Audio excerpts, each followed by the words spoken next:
I'm Daniel. I'm Noah. I'm Jonathan. And my name is Brendan. And this is our state versus federal power discussion. Number 3. You do your question? Want me to start? Yeah. Alright, cool. So for mine, it was what resources do states provide to their people? Well, for mine, right, I'm gonna obviously they provide like a lot of like protection to their rights and like overall just education in general, right? We're also giving them just a resource to like defend themselves to begin with, right? And for my evidence, I use specifically the Sixth Amendment, right? Because this guarantees them basically like a judge, a fair trial and a fair judge, and a trial by a jury, while also giving them a lawyer in case they can't afford it. So for me, I feel like it just mostly just protects them from injustices and inequality at times, right? But it still can be like subjective sometimes since the law isn't always in the right spot or space. Yeah. Your question was, what resource do states provide to the people? Yes. Okay, the Sixth Amendment is cool and all, but then the 10th Amendment also like it allows the states to control areas like education Yeah. and education, public safety, and transportation. It is a very key like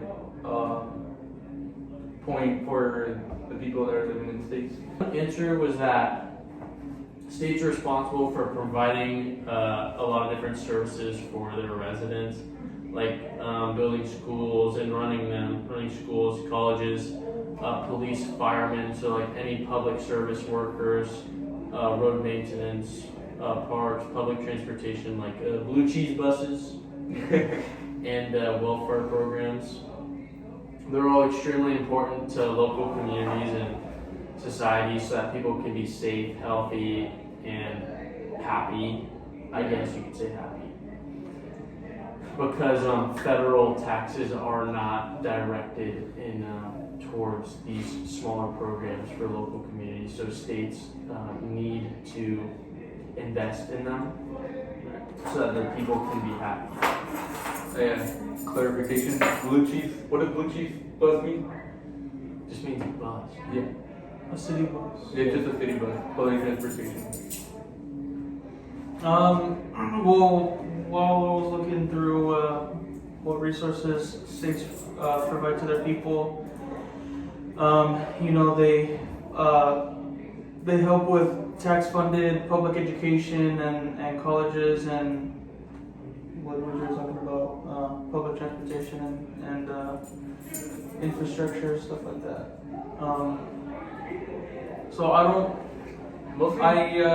really know how to elaborate this in a way that makes sense, but I went through Brave New World, and in Brave New World, they don't have states and federal power, they just have the world state. So pretty much everything is controlled by one power, and it's not technically a federal power because they call it the world state, so it's a state power. It is a federal power. It's a federal power. They just call it the state. Exactly. Yeah. Just like But they basically give not infinite, but a manageable amount of resources to anyone and everyone that exists until they die, including Soma and games. But aren't they like specifically for like each?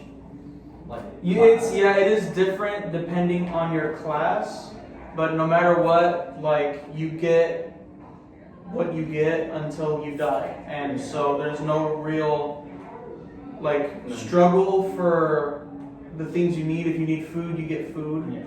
In real life, if you need food, first you have to have a job to pay for it. In the Brave New World, you just get it, kinda. You do need to I have mean, a job. you do have a job, but it's not like you purchase your food. There's food. No, they don't give you money or anything. You're Yeah. just kind of like. Yeah, everybody just works for each other, kinda. So when you refer back to like the real world, you said you need to have a job to afford food.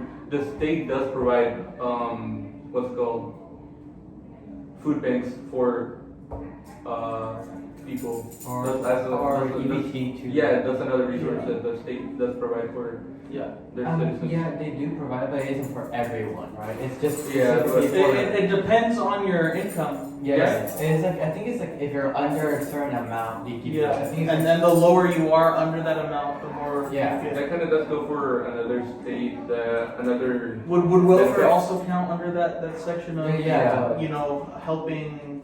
There is another benefit, which is healthcare that the state does provide if you're under a certain demographic or.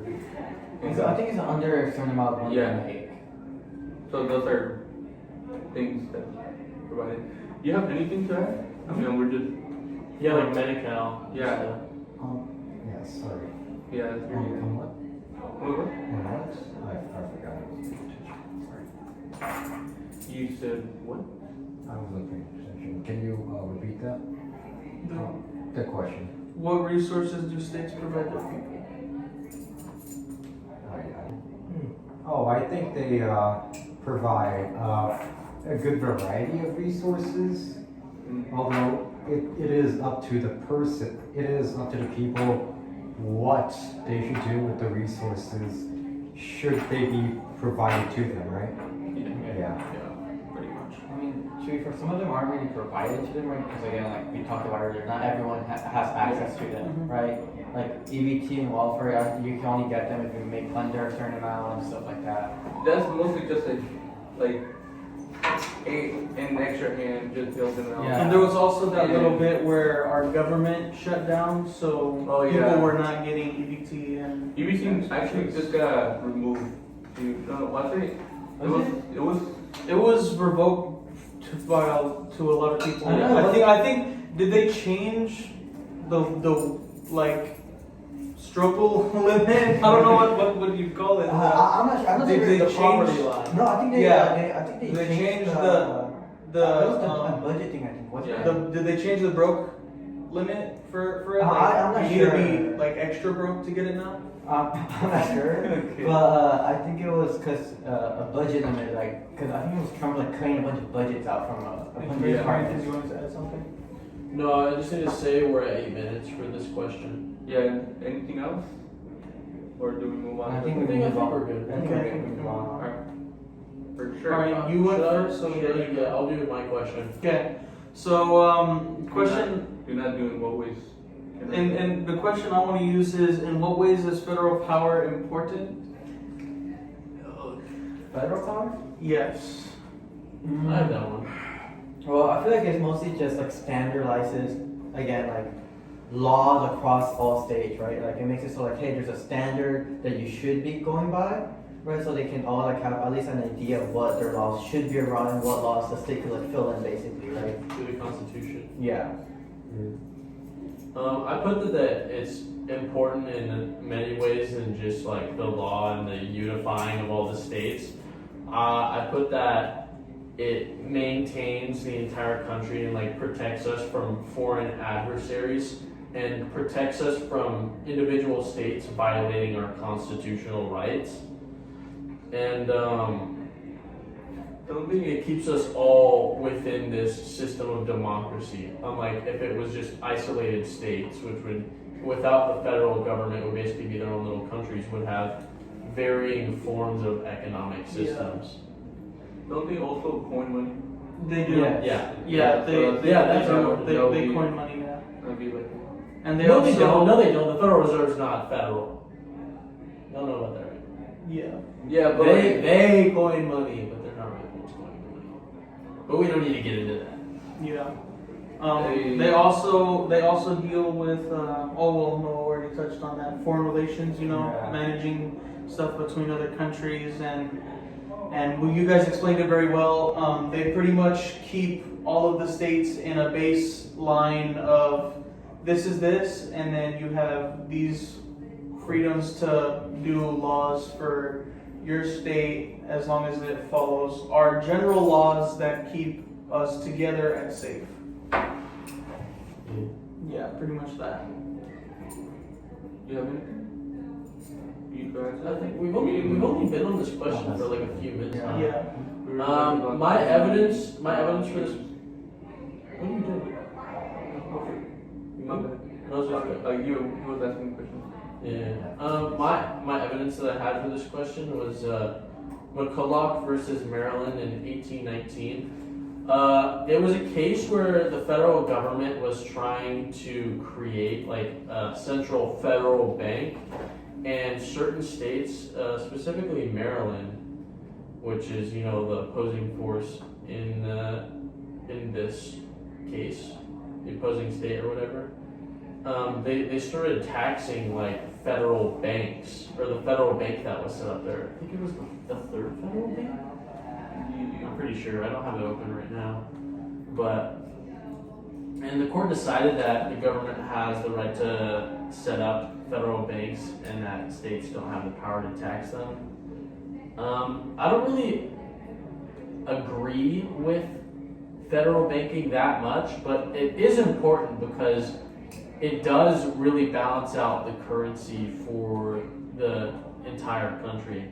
Like how we were talking about just a few minutes ago, how having a government keep us within democracy, make sure that we all are able to maintain our rights in our respective states.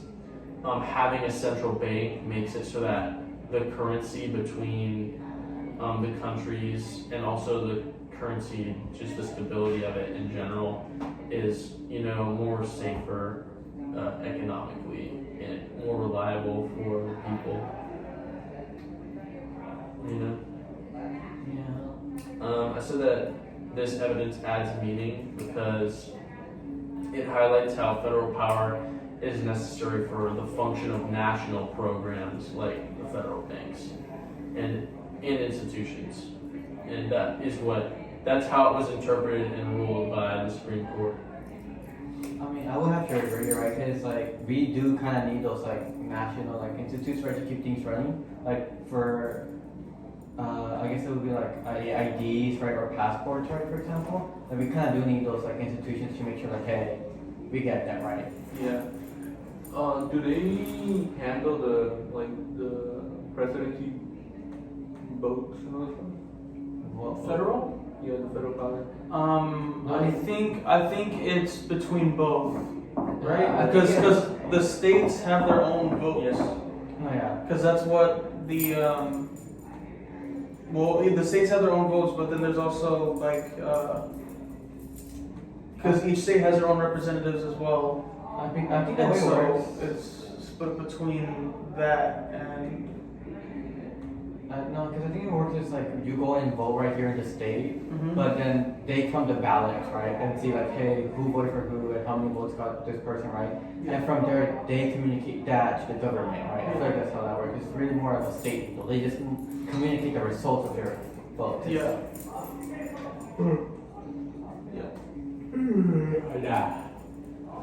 Anyways, That was kind of rude. I'm sorry. Well, again, like I guess no one did mention this already. Like the way like federal power is kind of like very important is because of trade, right? Because without trade, we can't really do a lot of stuff, right? Because like a lot of the like manufacturing that we do need, we just can't make it here, right? Like computer chips, for example, right? We have to like import them. I'm pretty sure like mostly from Taiwan, I think, right? Or I don't know which country, but we like import like the most into the U.S. because we just can't make them like the same quality as they can, right? So because of this, because of that, we kind of do need them to maintain our trade with them a little bit. I mean, there is a lot of things we need from other countries. Cutting that out. Moving on.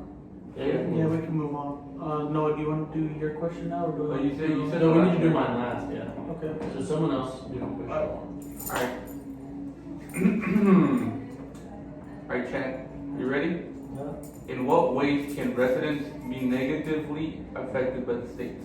Well, I guess for mine, right, since I did have the same question, for my court case specifically, I used the Supreme Court case was Korematsu versus United States, Oh, right? Where basically like back, I think it was during World War II, right? Like after we like started going to war with Japan, the states started putting like Japanese Americans into these concentration camps because they were seen as like basically the enemy, right? After the Japan bombed Pearl Harbor. And like, so the whole point of the court case was that, like, hey, you can't really be doing this, right? Because like we're technically not involved in that government, we're like not aligned with it basically, it's the best way I can describe it, right?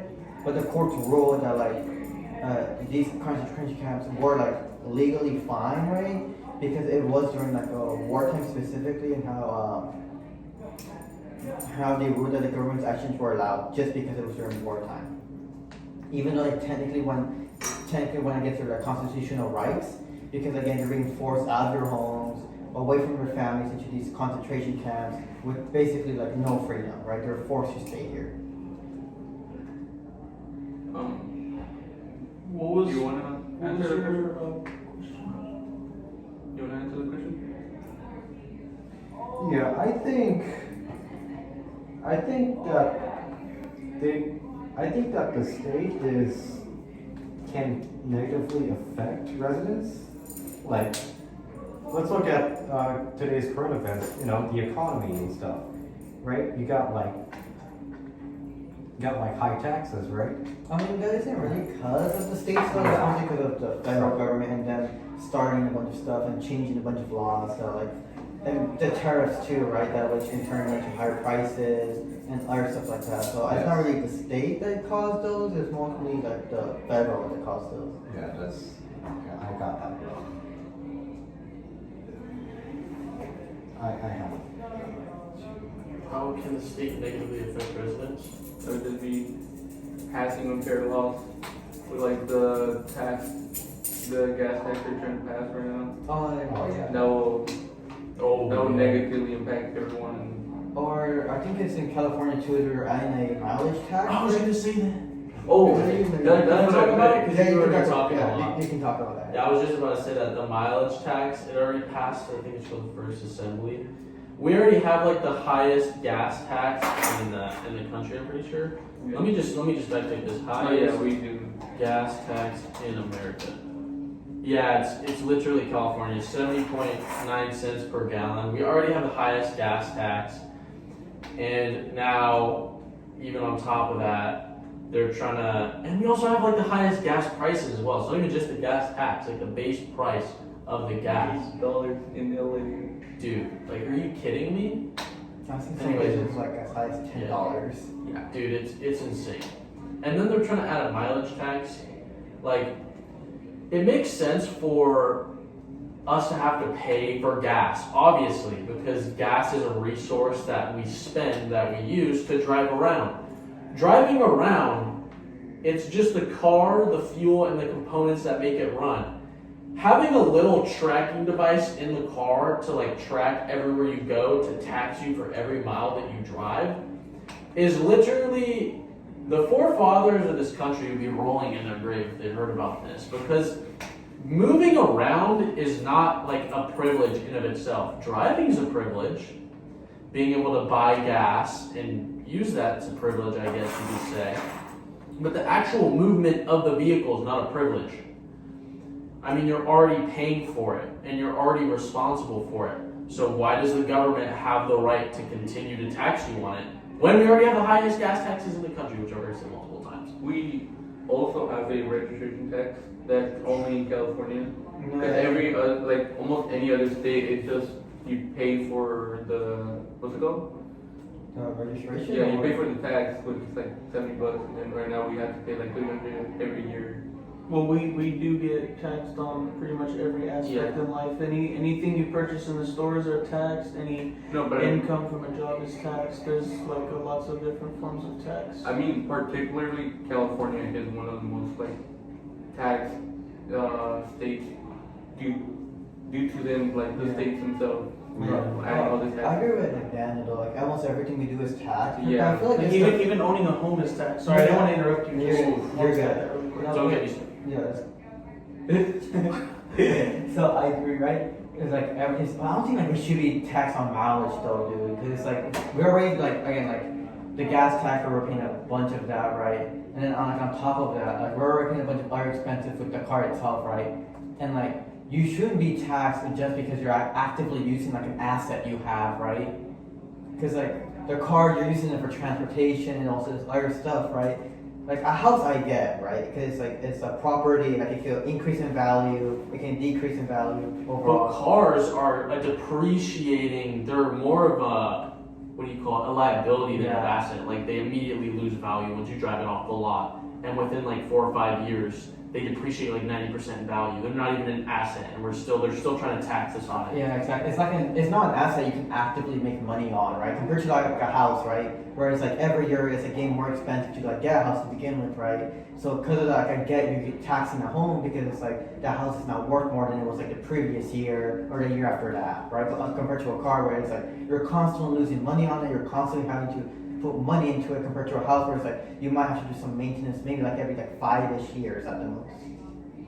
Yeah, I have one other thing to say on this question. We have, I accidentally reset my stopwatch. My mom's a nurse. She works at a community medical center. We make 6 figures a year. I'm not gonna say the specific number. I guess it doesn't really matter. You guys aren't gonna do anything with that. We make, huh? Can you buy me a chicken sandwich? Can you give me some V-Bucks? But my mom's the sole income for my family. We make around, she makes around, because she's the breadwinner, she makes around 120K a year. Literally half of it is taken by taxes. Literally like half. And she's, no, not income tax. It's state tax, federal tax, Medi-Cal, and all this other stuff, right? Social Security, and it comes up to almost like literally half of all the money she makes.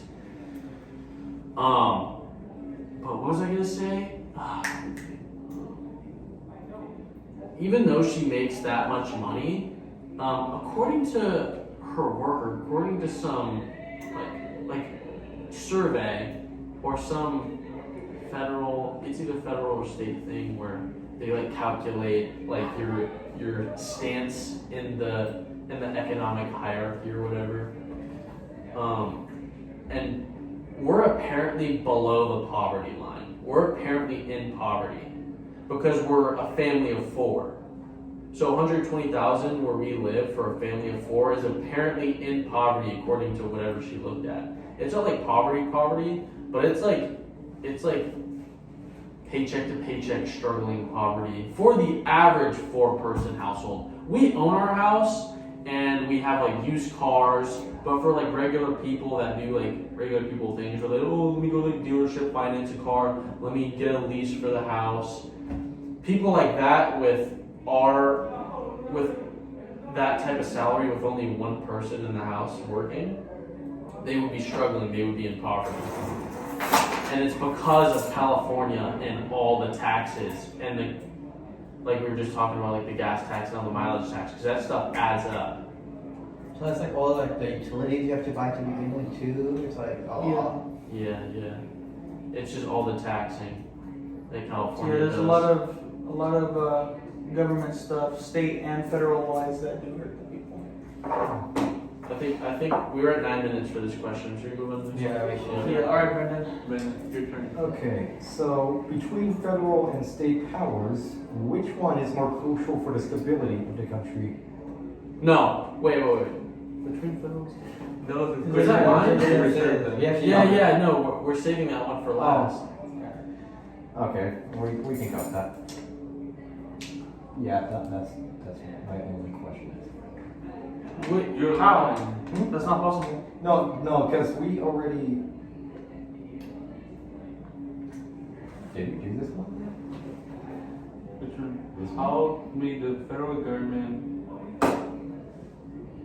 infringe? Yeah, we haven't done that one. Yeah, We didn't okay. do that one. Okay, so we can cut whatever happened in the last 30 Sure. seconds. How may the federal government infringe on the liberties of certain demographics? well, I guess we can like talk about like slavery again, right? Oh my god. Every discussion. But it's a valid point and it's a good example that's easy to pull from. Because like again, like slavery or like concentration camps, like I mentioned earlier, where like they were bringing the Japanese Americans into it. Because like a lot of like the history of the U.S. it's like again like oppressing people basically, where like slavery, where they like force people to again work without wages and like basically like live in shacks. Yeah. And these concentration camps, like where they like basically force Japanese Americans out of their homes and into these like camps that like where they basically couldn't see or talk to any of their family because they were like split apart, right? So I guess they could like infringe on their rights to again, well, freedom first of all, right? Since they're forcing their freedoms away and they're not letting them like live basically, right? They're forcing them to be prisoners. I think the way they can infringe is looking at the ice freeze that are going on right now. Just the law. I mean the federal power. It was how the federal power can infringe on your liberties. Oh yeah. So yeah, it's like the ice freeze that are going on right now since the federal power is giving us those. No, yeah, especially because a lot of them are being like deported because and they even given a trial, right?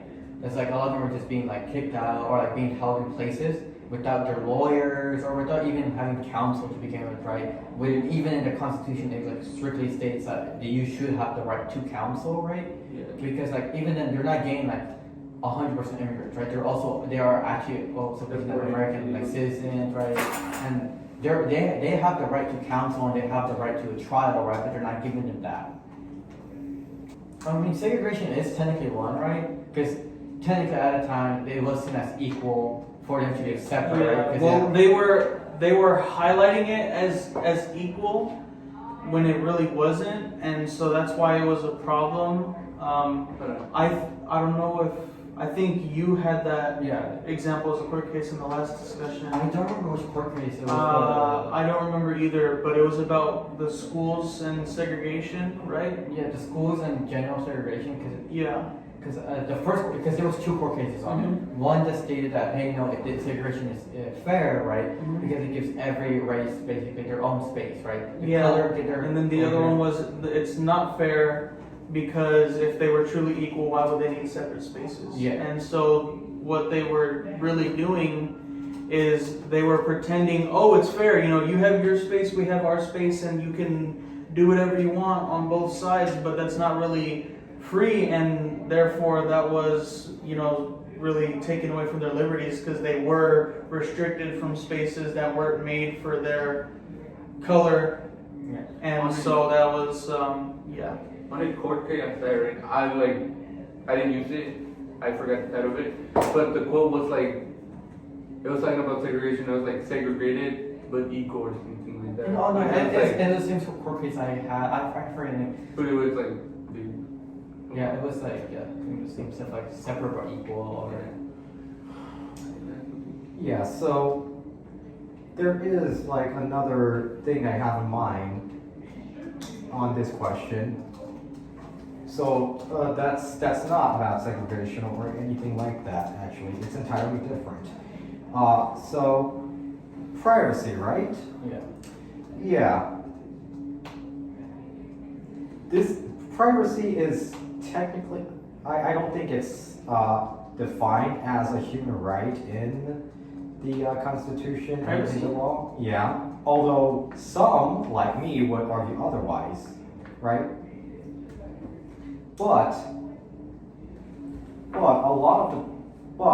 some people out there would like to, some people in the government would like to infringe on this right to privacy by massive surveillance, right? I mean, I think we do have laws about privacy. I'm not sure, like specifically how, like I guess strict they are, right? Yeah. But I know, like, we do have privacy, though, right? We do have privacy. The mass surveillance thing, I think it's only like again, like when you leave your house, right? Because like again, like once you leave your house, you're kind of expected to be out in public, right? At that point, it's like, well, you don't have the right to privacy anymore. Since again, you're in public. I have something to say. Palantir. This is literally just on Google because this made me think about it, but I just wanted to confirm. Yeah, I would. Palantir. This is what it says. Palantir holds extensive multi-billion-dollar contracts with the U.S. federal government, providing data, analytics, AI, and software services to agencies including the DoD, Army, DHS, and Treasury. $10 billion Army contract, $1 billion DHS agreement, and surveillance-related work. Yeah, that's what I was gonna cover too, because nothing we do is private in the internet. Almost nothing we do is private in the internet. And if we try to make it private, do any of you guys know what Graphene OS is?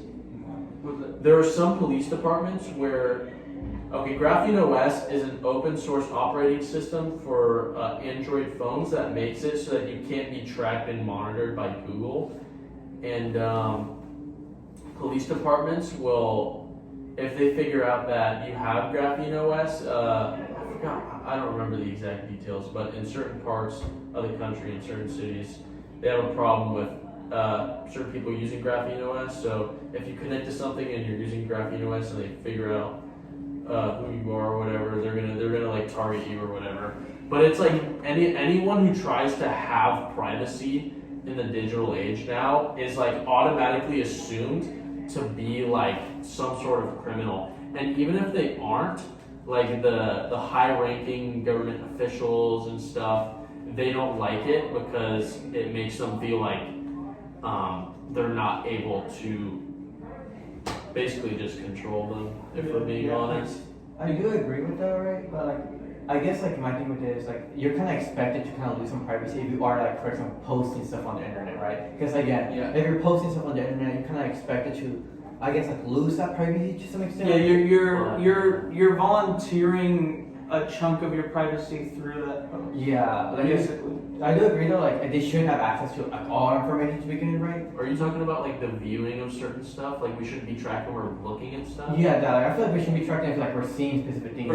Personal. Yeah, personal stuff. Yeah. Like if I'm viewing like a video someone sent, right? They shouldn't have access to that, right? But if I post something like a video of me like I don't know, out in the forest or something, right? That should be fine for them to look at, right? Because I'm voluntarily giving that out to the internet, right? 'Cause Yeah. when you're doing stuff on the internet, you're kind of like expected a little bit, right? Maybe specifically if you're talking with people or like when you post stuff out there, to like kind of give up that privacy a little bit, right? Yeah, I also wanted to add, because I was thinking about what Brendan said when he asked this question, that privacy isn't in the law. There's nothing specifically about privacy like in It's a law the or rights to your constitution, own property. but in the Fourth Amendment, it's sort of a privacy zone that protects your home from the government and stuff. So there is some form of privacy in the law. Yeah, like the government shouldn't be able to monitor, like, because the algorithms that they use and the data collection that they do on these sites is like they're literally monitoring how long something is on your screen to guess what you're looking at, what you like or whatever. I mean, liking is kind of liking stuff is kind of a gray zone, but it's not like you're posting it Yeah. or like reposting something. And not only, I know I mentioned Palantir, but just like companies like Google and Meta, these companies are literally in like forcible contracts, or I don't know if they're contracts, but they're forced by the government to give them any information that they want. Like they legally have to. I forgot what it's called. Although you can make an argument against, right? Because like if they do need like crucial evidence, I guess, against like a criminal ring or something, right?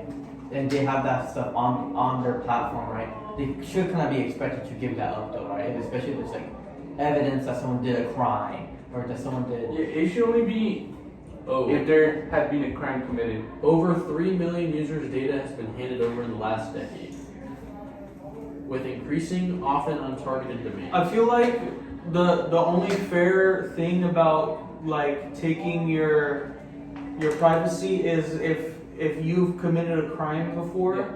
I think you get less privacy. But even And- then, like let's say you just like you were out there lawyering or whatever. We have 10 minutes before class ends. We should move on to the last Yeah, question. 'Cause this is the big one. I'm God sorry. damn it. I'm sorry. We talked a lot on that question. It's okay. Here's my question, okay?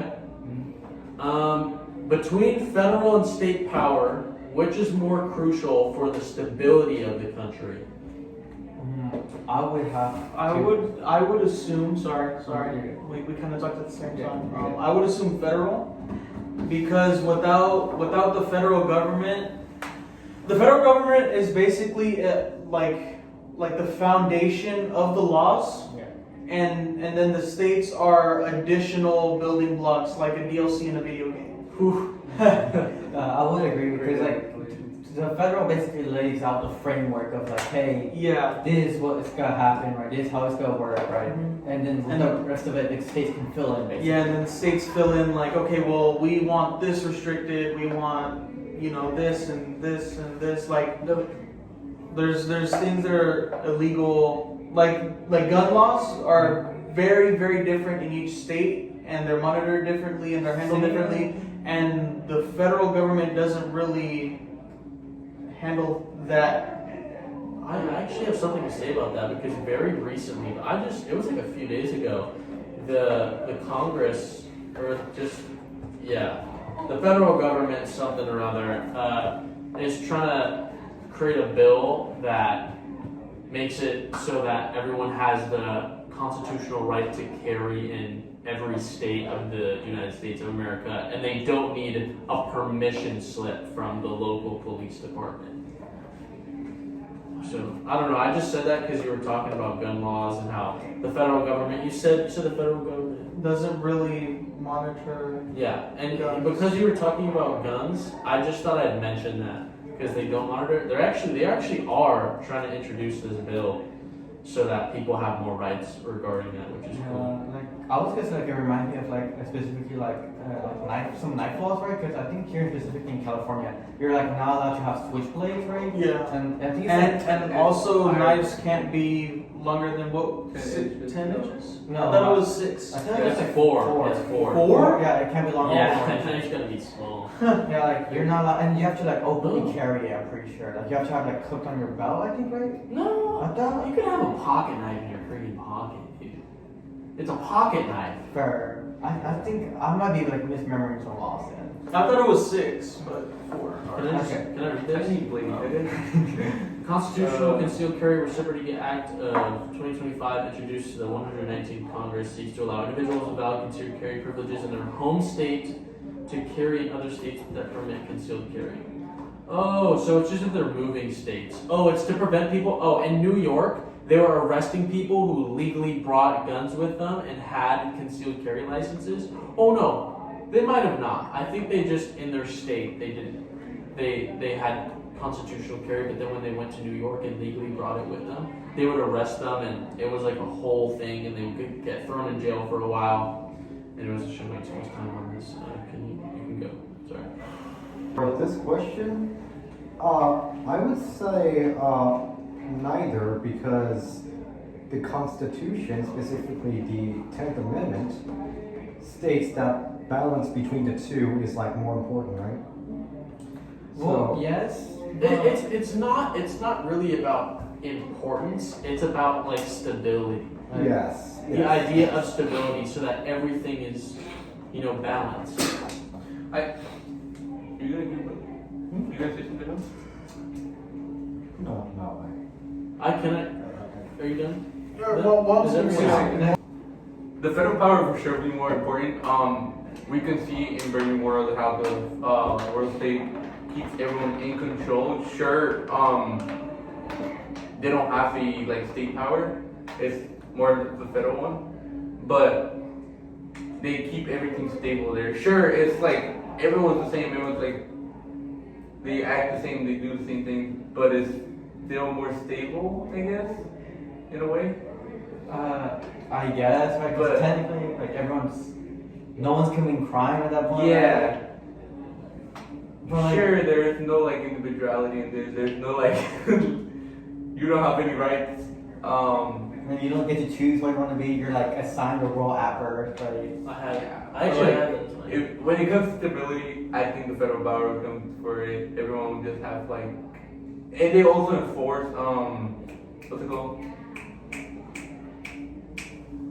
Your rights and those stuff. Yeah. So I mean, because majority of the states do the same thing, right? Because Yeah. they do enforce your rights, and they do technically make the laws, right, to some extent, being like, hey, you can't do this in our state, you can't do that, right?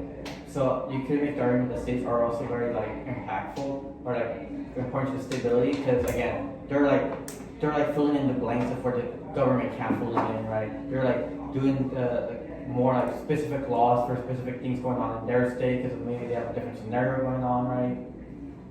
Yeah. This is my answer to between federal and state power, which is more crucial for the stability of the country.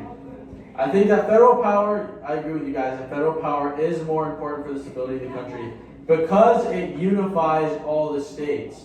Because if all the states were just by themselves without a central government, like I was saying earlier, they would have different economic systems, they would have different beliefs religiously, they would have different like racial demographics, just like all the different countries do in like Europe and Asia and Africa and all that. But the Constitution and the federal government make sure we're all kept inside of this democracy and we all have these constitutional rights. I think that's like Each state has their own political, religious, and social biases, and having only one main governing body will almost guarantee stability from state to state. I already said this. Yeah. This isn't without concern, because too much power in one place does mess stuff up, kind of like the world state. Although the world state did succeed in that, it did pretty much create like absolute stability. But they replaced emotions with stability. So Yeah. people they weren't really people, they were more just existing consumerist workers that are just there for the specific reason of keeping the stability that exists solely for the purpose of being stable Yeah. and nothing else really. It's just for the purpose of the question mark, because it's about Yeah. stability, not like emotional depth or whatever. Oh, yeah. Like Juan, you were talking about that. Yeah. That low-key kind of made me upset that you went before me because that was my evidence, and I already wrote the whole thing out. I said that it adds meaning to the question and the discussion because it's like an artistic depiction of like balance and order if it was extremified in that sort of society.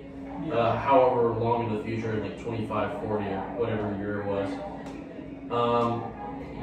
And I specifically chose like chapter 1 and the quote where it's like, uniform men and women in equal batches or something. I think that's what the quote sounded like. I forgot to like put it in the thing, in the box or whatever, but the people born through the hatchery kind of like abstractly represent that balance to the point where in America, we're all like different races and stuff, and we all have different opinions and from state to state, whatever, right?